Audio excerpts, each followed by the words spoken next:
Hey there. Tonight we're setting aside the shining armor, the royal courts, and the fairy tale myths, because that's not where most of history happened. Not for people like you. Tonight, you're not a noble, not a knight, not even a merchant with coin to spare. You're something much more common.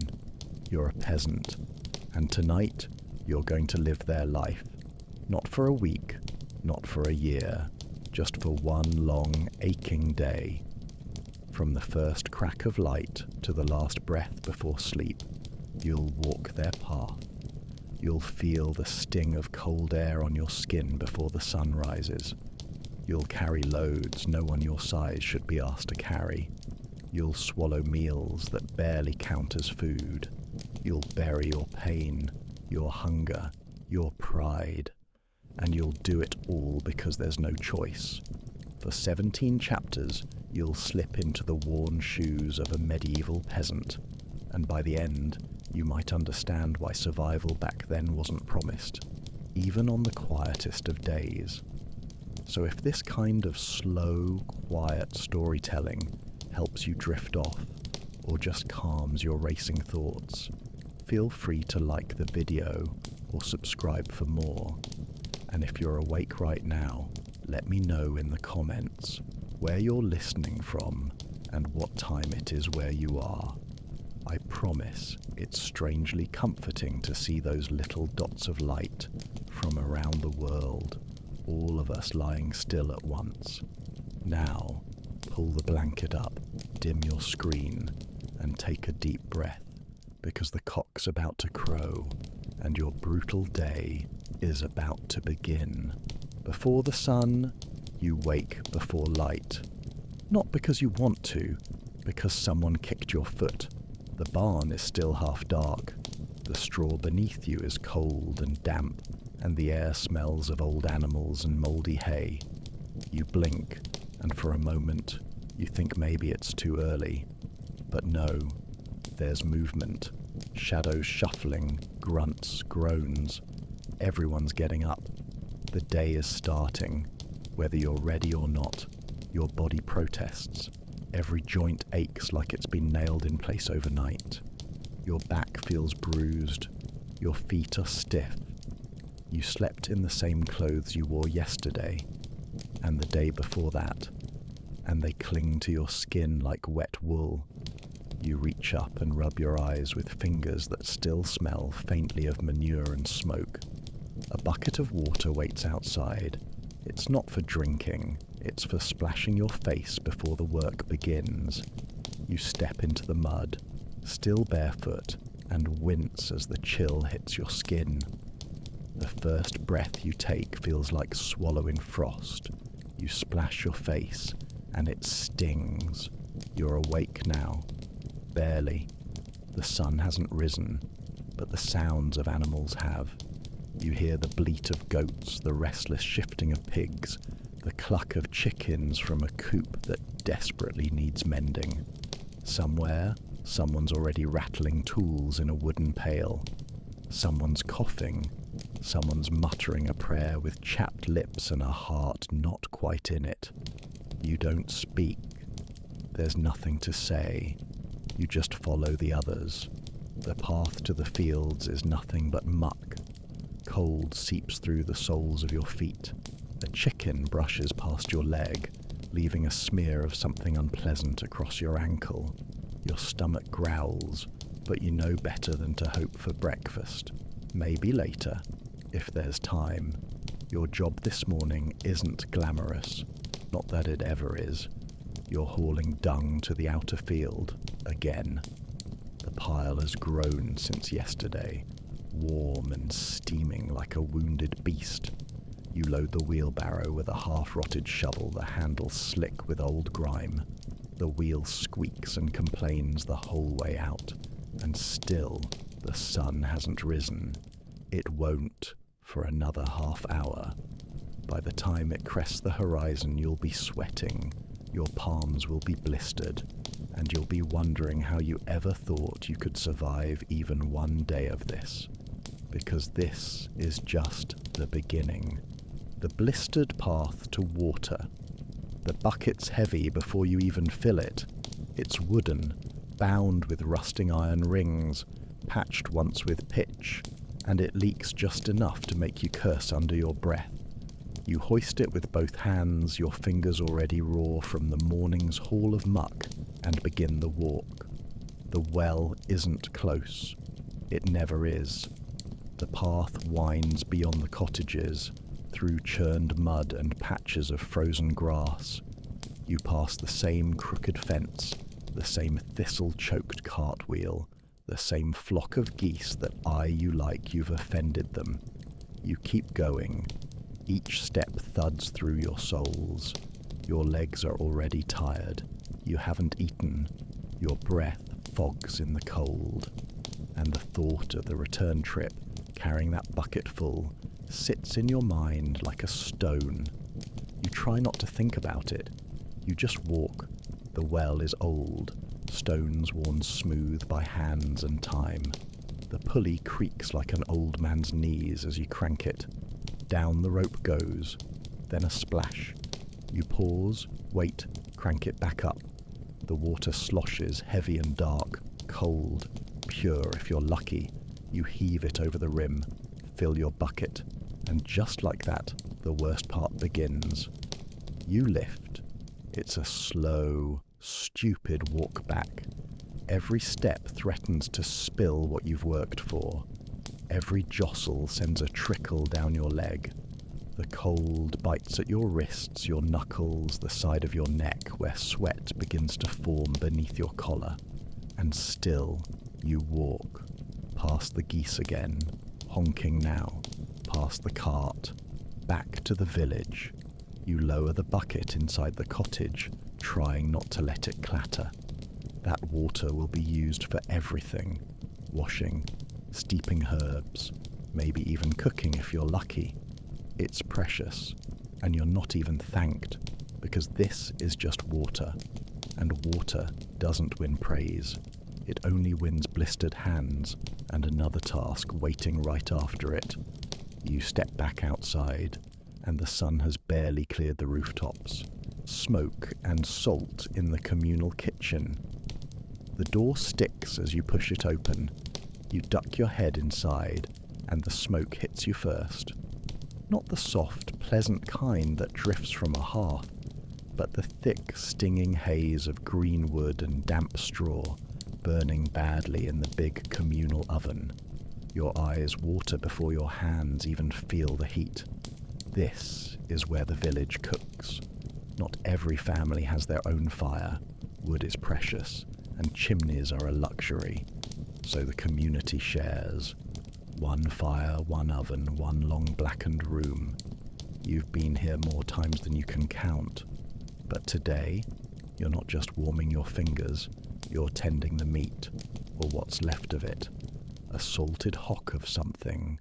Boar, maybe, or a sheep that died too suddenly to question. It's been hanging for weeks, shrunken and stiff like leather soaked in brine. You take it down and lay it on the cracked table. There's no ceremony, just a dull knife and a bucket to catch the bits. You slice, thin, slow. More salt is added, not for taste, but survival. Salt is everything. It pulls rot out of meat. It stings into every crack on your hands. It coats your lips when you lick the sweat off your upper lip without thinking. The older women nearby murmur and stir pots of barley. A boy pokes at the fire, coughing. A dog curls in the corner, hoping for bones. You step back, letting your cuts soak in a basin of smoke-dark water. Later, they'll be boiled. Maybe with leeks, maybe not. Maybe with barley, maybe not. It depends on what's left from the last man's bowl. You're too low on the ladder to decide what goes in. Someone passes you a cracked cup. Warm liquid, thick. It might be broth. It might be beer. It might be both. You sip carefully, feeling the grease coat your tongue like wax. For a moment, this feels like the closest thing to peace, but it's not rest, because smoke seeps into your clothes, into your pores, into the space behind your eyes. You smell like it now. Will smell like it all day. It never leaves. Not really. You glance at the door, and you know what comes next. Because once the food's ready, you don't get to eat it. You get to deliver it. The rat catcher. You don't flinch anymore when you hear them. The scratching, the skittering, that soft, terrible sound of little claws tapping across stone and wood, through hay, behind walls, under beds. You know it too well now. It follows you like a shadow, thin, fast, filthy. You're the rat catcher. You didn't ask for it, but you've got the hands for it. Quick, steady, and a stomach that doesn't turn anymore when the trap snaps shut and something squeals. You start before the sun rises, because that's when they come out in numbers. You step into the granary with a lantern, eyes squinting against the glow. The smell hits you first, rot and grain and fur. One of the sacks has been chewed through again. You don't even bother cursing. You set the traps. Wooden, iron, string and bait. Simple things. Bits of meat, a rind of cheese, old bread soaked in milk. It doesn't take much. They're hungry too. You wait. Sometimes you sit in the straw, still as death, for hours, listening, watching, feeling them inch closer, their bodies dart between shadows, sniffing, bold. One dares too far. Snap, a tiny scream, then silence. You move quickly before it can draw others away. You reset. You check the others. In 1 hour you've caught 5. In a good day, 20. In a bad one they outsmart you. Then you'll be blamed for the damage they leave behind. Chewed bags, soiled flour, bite marks on the sleeping infants. No one praises the rat catcher. They just look away when you pass. Your hands always smell faintly of blood and mould. There's a scar on your wrist from the big one that bit you last spring. Sometimes you dream about it still. Its sharp yellow teeth, its black eyes that didn't blink when it lunged. You always carry a club, not because it helps, but because it makes you feel like you're not just prey dressed in rags. By midday, you've filled the sack. It twitches once, then doesn't. You tie it closed and carry it to the edge of the field, where the earth is soft and no one asks questions. You dig with your hands. You bury what's left. You wipe your palms on your tunic and start again, because there's always the endless field. It stretches out before you like a punishment that never ends. The field, brown and broken.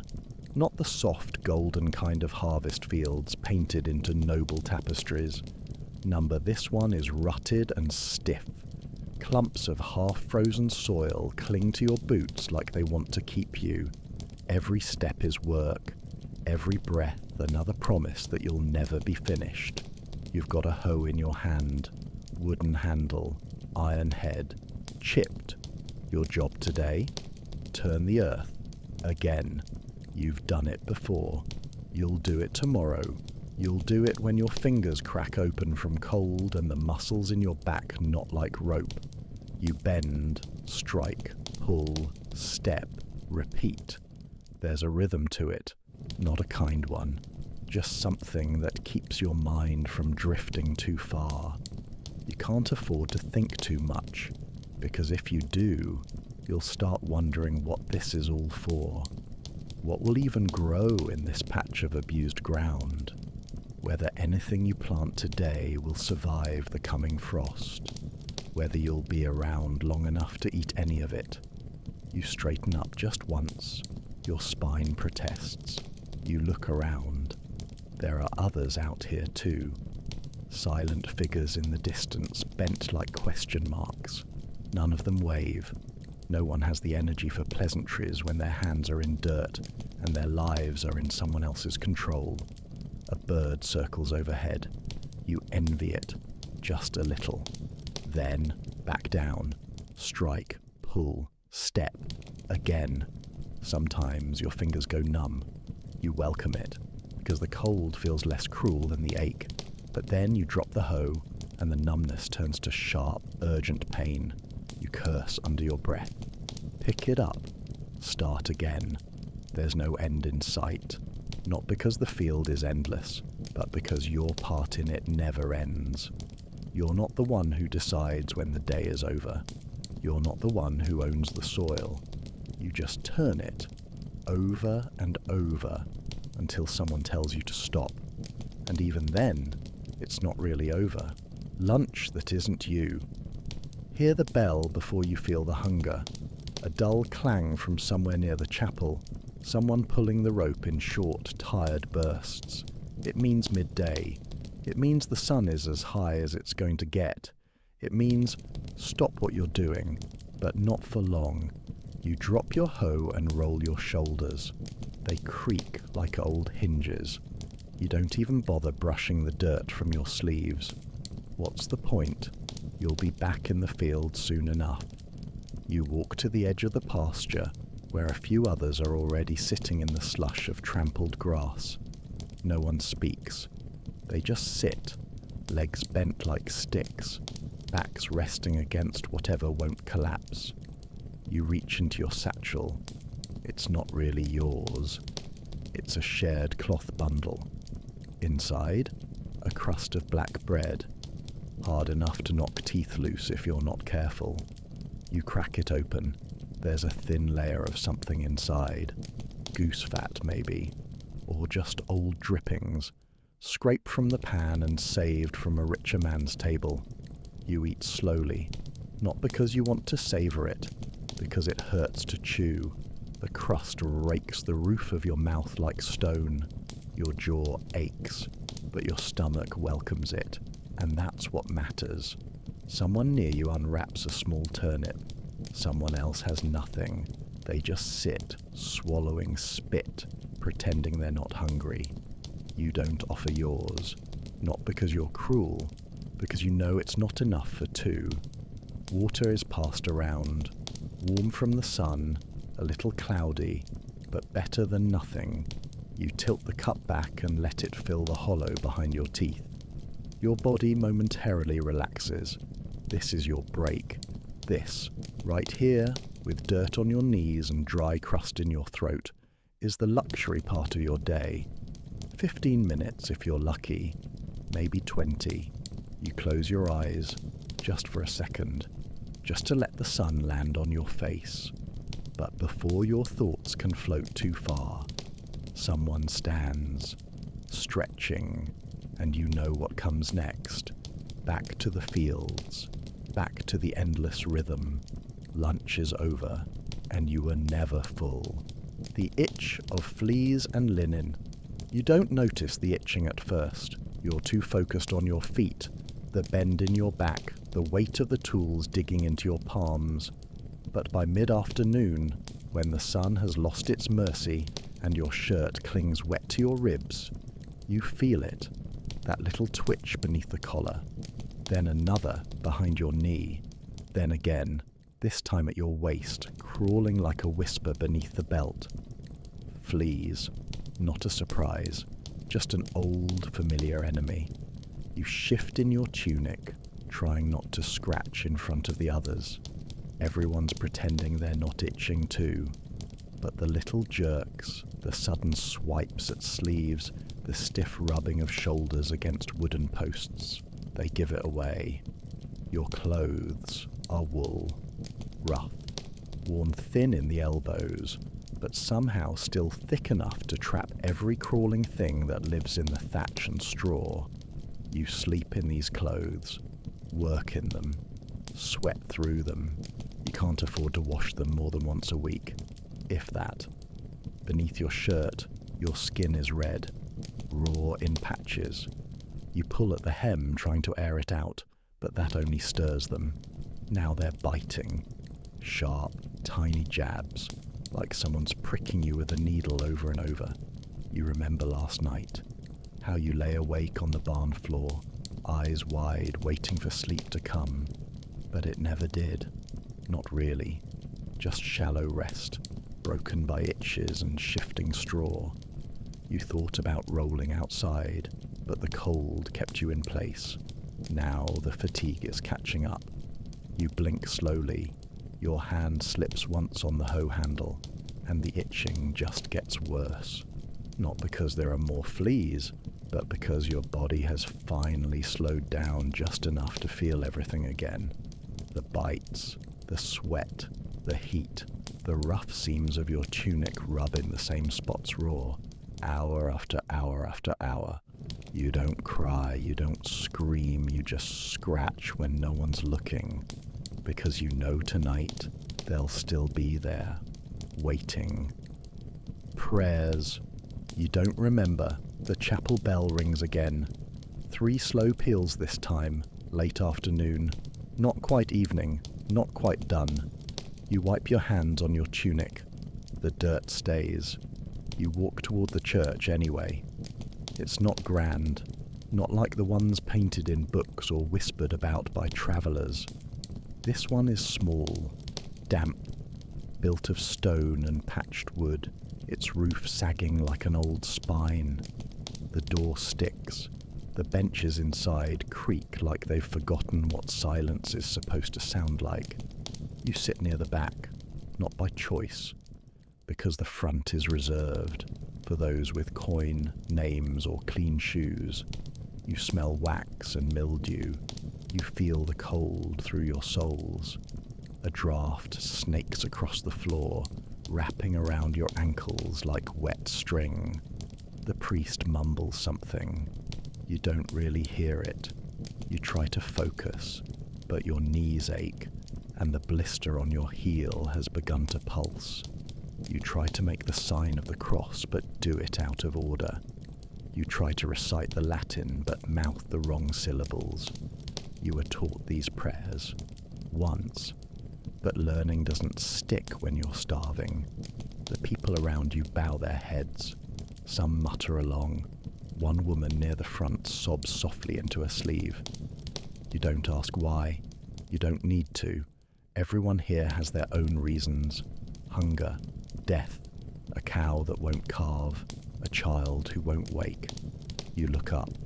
There's a single stained glass window. Most of the colour has faded. A saint, maybe, or a martyr. Someone holy, someone long gone, someone who never had to dig through mud just to eat. You wonder what he would have done with a shovel in his hands and frostbitten toes. The prayer ends. You stand too quickly. Your knees nearly give, but you manage. You file out with the others, nodding slightly to no one in particular. Outside, the sun is lower now, the shadows longer. There's still work to be done. Still daylight left, and no miracle has come. The cow that kicks, you can smell her before you see her.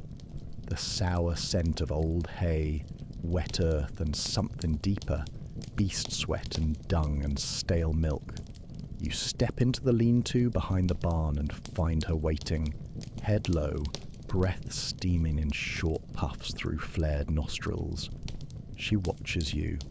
You don't meet her eyes, because she remembers. You've been kicked before. It wasn't your fault. You were just slow, your hand cold, the bucket clanging against her thigh. She didn't miss.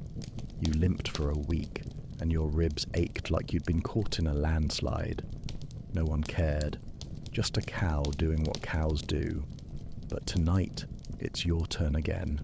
You crouch low, bucket in place, stool creaking beneath you. The ground is frozen and uneven. Your fingers are stiff. You whisper to her nonsense words like, "Easy now" and "good girl." She doesn't care.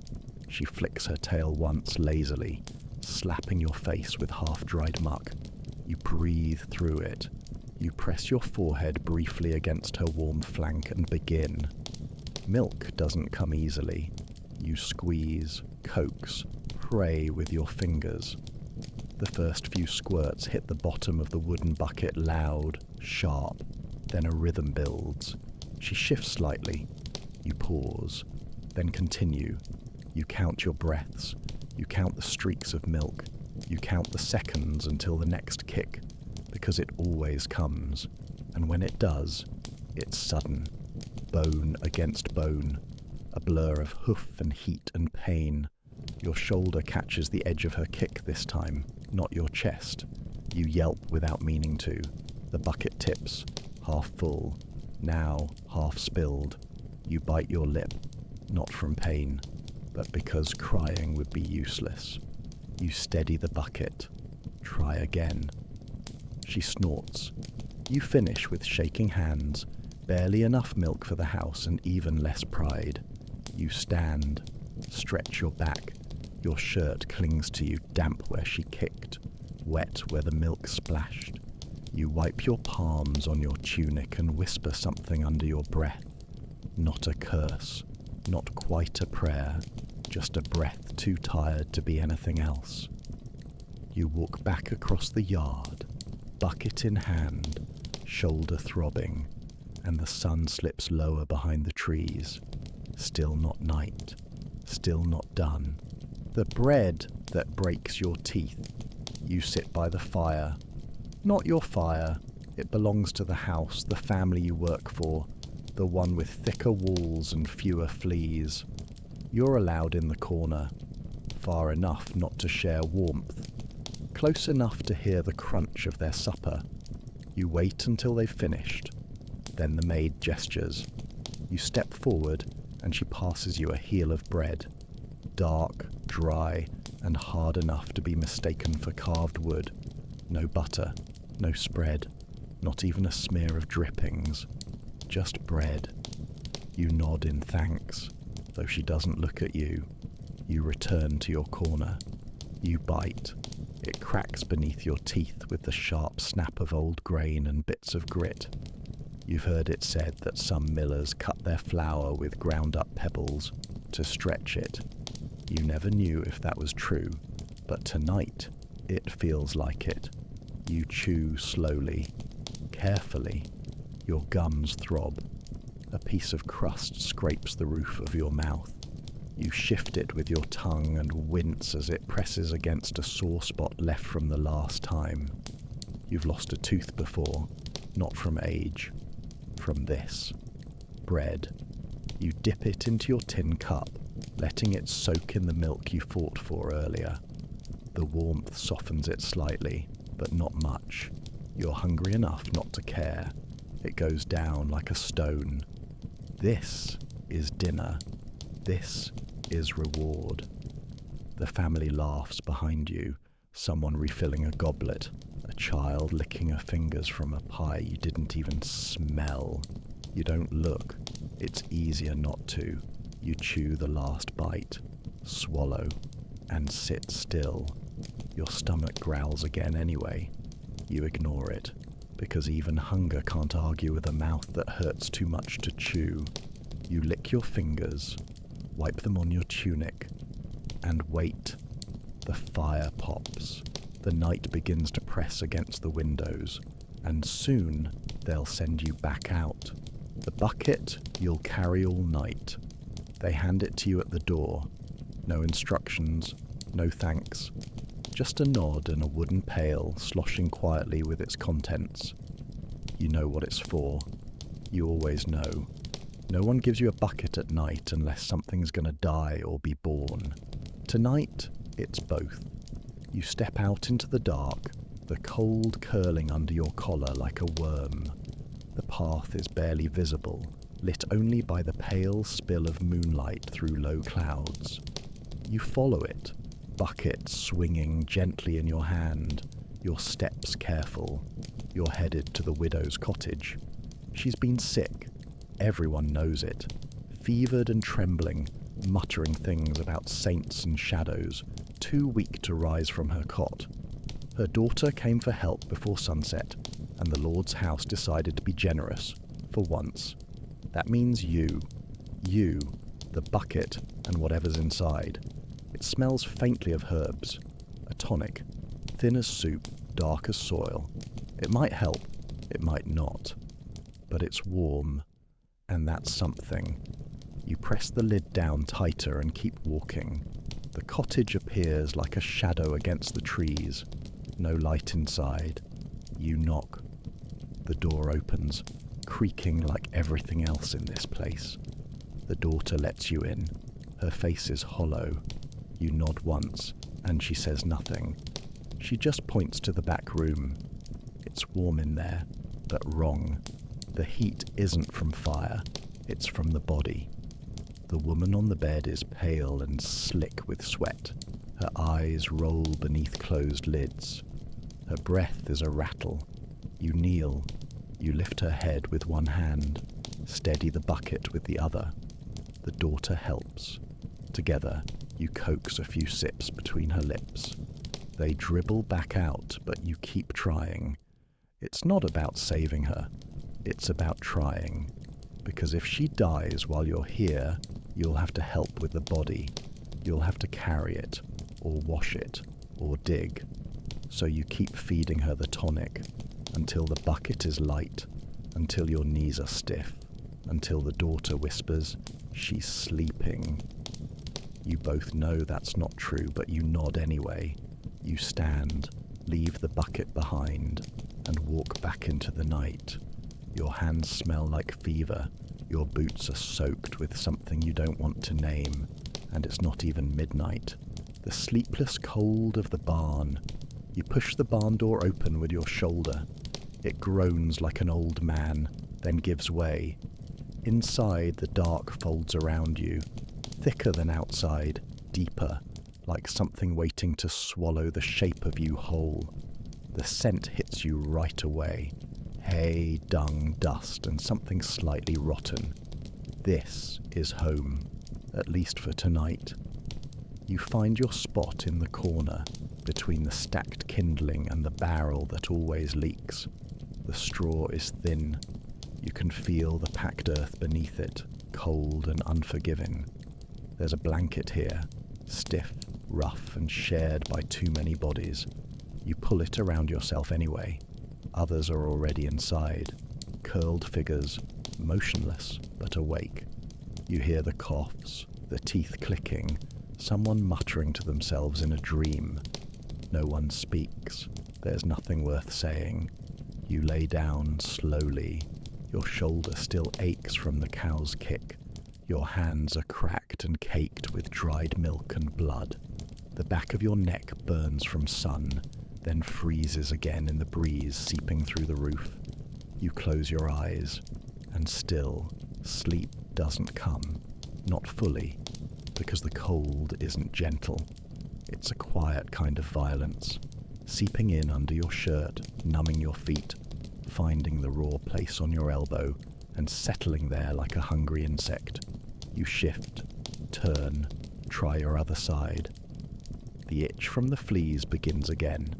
One bite, then another, then a patch of 5, all flaring up like coals under your skin. You scratch, but it only makes it worse. You press your face into the straw. The dust clogs your nose. You try to slow your breathing. In, outside. But your heart is still beating like it's afraid the dark might notice and stop it. Someone near you groans. Someone else coughs. Deep, wet, like a sound pulled from a cavern. You hear a whisper, then nothing. The silence upward is heavier than before. You wonder for a moment what time it is, but it doesn't matter. There's no bell for the end of this, no candle to blow out, just the cold, and the darkness, and the slow, aching stretch of time, until the next day begins, and your body has to move again. A dream that wakes you. Sweating sleep doesn't come gently. When it finally catches you, it does so with claws. You don't drift. You drop, head first into a thick, murky place where everything feels wrong. The air is too heavy, the sky too low. Your limbs move like they're trapped in mud. You dream, but not of comfort. You're running through the same field you worked all day. But now the soil pulls at your feet, sucking them down with every step. Your hands are bleeding. You don't know why. You just know you're late. For what, you're not sure. But the fear is real. The dread is real. You turn, and someone is there. Not someone you recognize. A figure in dark robes, face hidden, pointing, not speaking, just pointing toward the church or the well or maybe the grave behind the chapel. You try to scream. Nothing comes out. Your mouth opens, but no sound follows. Then the cold hits you, sharp, sudden, slicing straight through your ribs, and you wake. Just like that. You're not running anymore. You're back in the barn, flat on your side, blanket tangled, heart thudding, skin slick with sweat that's already starting to chill. You sit up, slow, your breath clouds in the air, even indoors. One of the other sleepers shifts, but no one wakes. You press your hand to your chest, like you need to remind your heart it's still supposed to be in there, still supposed to be working, just a dream. But you know better. Dreams like that come when your body's been pushed too far, when your stomach's empty and your hands are sore, and your soul feels like it's been rubbed raw. You lie back down, but sleep doesn't come again. Not soon. You stare into the darkness, heart still ticking like it wants out of your chest, and wait for morning, the rag that counts. As clean dawn doesn't break, it creeps, a thin blue leak along the edge of the barn wall, seeping through cracks like smoke. You see it before you feel it. The air's still cold, your limbs are stiff, your mouth tastes like wool and dirt. You sit up. Straw clings to your hair, your clothes, your skin. You brush it off with one hand while the other searches for your rag, the one you keep folded near your sleeping spot. You find it by touch. It's still damp. Still smells faintly of sour milk and soap wort. This is your washcloth, your towel, your napkin, your handkerchief, your everything. You take it to the water bucket outside. What's left inside is icy. You dip the rag once, then wring it out with aching fingers. The water runs brown. You don't know if it's from your hands or the cloth. You wipe your face, your neck, behind your ears, the parts people might see. It's not clean, but it's cleaner, and that's enough. The rag scrapes a bit, the fabric so worn it feels like sandpaper in places.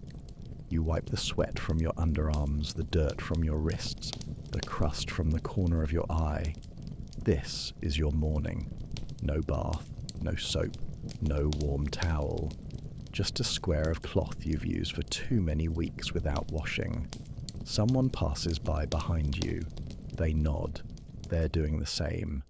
This is how the village looks respectable. One rag at a time, one splash of freezing water in the face, one stain half scrubbed from a collar that hasn't known soap since Lent.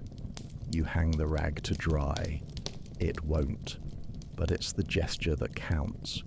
You stand there for a second longer than you should, because you know the moment you walk away, the work starts again, and all of this, the wiping, the wringing, the effort, will be undone by noon. You take a breath and go. The child that won't stop crying. You hear it before you even reach the door. That sound, thin, piercing, constant. A baby's cry, high and sharp, like a bird trapped in a sack. You don't quicken your pace. You just keep walking, because you've been summoned, and that cry means one thing. Someone needs help. Again. You step inside the one-room cottage, and the heat slaps you in the face. Not warm, comforting heat. Stale heat. Trapped air. Sour with illness, milk and unwashed linens. The crying sharpens. You see the mother, hunched over the bundle, rocking, whispering, her eyes red and blank. She looks at you, but says nothing, just steps aside. You crouch beside the cradle, if you can call it that. It's a wooden box, lined with torn wool and old skirts. Inside, the child thrashes, face beet red, fists balled tight, mouth wide and wet. No bruises, no blood, just misery. You put a hand on his belly. He flinches. Gas, maybe, or fever, or just hunger that the thin gruel can't soothe. You lift him gently. He's warm. Too warm. He curls against you, and still the sound keeps pouring out of him, like the noise itself might be keeping him alive. You try the old tricks. Rock, pat, bounce. You hum, low and quiet. A lullaby your mother used to sing, if you even remember it right. You sway near the fire. You hold him tighter. And eventually, the sound cracks, then stops. Not all at once, but like a wheel finally slowing after a long, long roll. He breathes. You do too. Behind you, the mother collapses into the corner, face in her hands. You don't say anything. There's nothing helpful to offer, just your arms and your warmth and the sudden, delicate silence of a child finally sleeping. You set him down, gently, like he might shatter. You place the damp cloth across his brow. You adjust the rags beneath him. You whisper nonsense. So quietly even the shadows don't hear it. Then you stand, you nod to the mother, and walk back outside, your arms still warm, your ears still ringing, and your heart heavier than you'd like to admit. The firewood that's always wet. The stack looks promising from a distance. Tidy, tall, carefully arranged by someone who probably had dry fingers and a dry roof when they built it. You walk toward it, arms already aching, sleeves rolled up to the elbow, cold biting at your knuckles. You need fuel. The hearth's gone out. Again. The kindling you used earlier hissed and sputtered, giving more smoke than warmth. And now it's your task, because no one else volunteered, and because you're the one whose shift hasn't technically ended. You reach the stack and pull the first log. It's damp, not just surface damp. Soggy, heavy, soaked straight through. You knock two together, and the sound is wrong. More thud than crack. You set it aside. Try another. Same result. The bark peels like wet paper. You gather what you can anyway. You don't have time to be picky. Arms full, you walk back toward the cottage. Each step jostles a trickle of cold from the logs down your chest. One slips. You catch it with your boot. Your shoulder screams from yesterday's kick, but you don't drop the rest. Back inside, the hearth yawns dark and cold. You kneel. You arrange the wood. You add what dry straw and twigs you can scavenge from the corners of the room. Bits of old broom, splinters, a feather or two from the hen that roosts near the door. You strike the flint. Once, twice, again. Sparks, smoke, a whisper of flame that dies before it even climbs. You blow gently. The smoke claws into your throat. You cough. Your eyes water. Still, you try again. Eventually it catches. Barely. A weak flicker, licking at the edge of a twig. Shy and stubborn. You build around it slowly, feeding it like a newborn, protecting it from every breath, every draft, every careless movement. The fire takes. And it's not much, but it's something. Enough to warm your hands if you don't move them. Enough to keep someone alive tonight, maybe. And tomorrow, when it burns out, you'll do this all again. Because in a world of cold stone and colder mornings, even a bad fire is better than none at all. The sleep you earn, but never get your body begs for it. Every bone, every joint, even the space behind your eyes aches with the weight of the day. You've been moving since before the sun rose, through mud, smoke, screams, silence. You've worked, waited, walked, and worried. And now, it's dark again. Time to sleep. In theory. You lie down in the barn once more, back in your corner, Same straw, same creaking roof. The fire you built earlier didn't last. There's a cold pocket in your gut that even your blanket can't warm. You curl around it anyway. Your hands are blistered. You turn them palm up. Count the cuts.